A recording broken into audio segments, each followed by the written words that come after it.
ರೈತರನ್ನ ಬೀದಿಗೆ ತಂದು ಜಮೀನನ್ನ ಕಸ್ಕೊಳ್ಬಹುದು ಅನ್ನುವ ಭ್ರಮೆನಲ್ಲಿ ಅವರೇನಾರು ಇದ್ರೆ ಆ ಭ್ರಮೆಯಿಂದ ಹೊರಗೆ ಬರಬೇಕು ಅಂತೇಳಿ ತಮ್ಮ ಮುಖೇನ ನಾನು ಆಗ್ರಹ ಪಡಿಸ್ತಾ ಇದ್ದೇನೆ. ಒಬ್ಬ ರಾಜ್ಯದ ಮುಖ್ಯಮಂತ್ರಿಗಳಾಗಿ ರೈತರ ಸಂಕಷ್ಟಕ್ಕೆ ಸ್ಪಂದನೆ ಮಾಡಬೇಕಾಗಿರ್ತಕ್ಕಂಥ ಕರ್ತವ್ಯ ಅವ್ರ ಮೇಲಿದೆ. ಈ ರೀತಿ ದಬ್ಬಾಳಿಕೆ ಮಾಡೋದಕ್ಕಲ್ಲ ನೀವು ರಾಜ್ಯದ ಮುಖ್ಯಮಂತ್ರಿಗಳಾಗಿರುವಂತದ್ದು. ಹಾಗಾಗಿ ಈಗಲೂ ಕೂಡ ಕಾಲ ಮಿಂಚಿಲ್ಲ, ಜನ ಬೀದಿಗಿಳಿದಾಗಿದೆ. ಇವತ್ತು ಬಿಡದಿ ವಿಚಾರದಲ್ಲಿ ಟೌನ್ಶಿಪ್ ಬಗ್ಗೆ ತಲೆ ಕೆಡಿಸ್ಕೊಳ್ದೇನೆ ಉತ್ತರ ಕರ್ನಾಟಕದ ಅಭಿವೃದ್ಧಿ ಬಗ್ಗೆ ತಲೆ ಕೆಡಿಸ್ಕೊಳ್ಳಿ.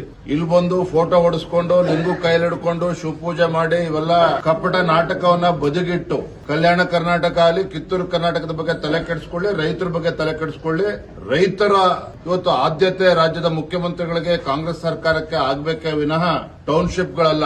ಟೌನ್ಶಿಪ್ ಅಗತ್ಯತೆ ಇದೆಯಾ? ಖಂಡಿತ ಅಗತ್ಯತೆ ಇದೆ.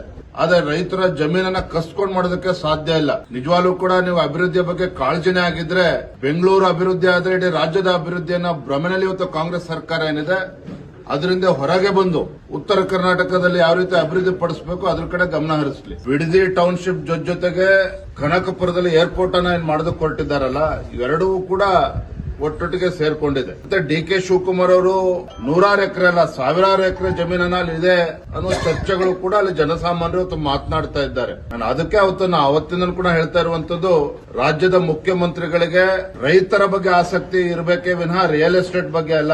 ರಿಯಲ್ ಎಸ್ಟೇಟ್ ಬಗ್ಗೆ ಮರೆತು ರೈತರ ಬಗ್ಗೆ ಆಲೋಚನೆ ಮಾಡಿದ್ರೆ ಬಹುಶಃ ಇವತ್ತು ಬಿಡದಿನಲ್ಲಿ ರೈತರು ಬೀದಿಗಿಳಿದು ಹೋರಾಟ ಮಾಡುವಂತ ಪರಿಸ್ಥಿತಿ ನಿರ್ಮಾಣ ಆಗ್ತಾ ಇರಲಿಲ್ಲ.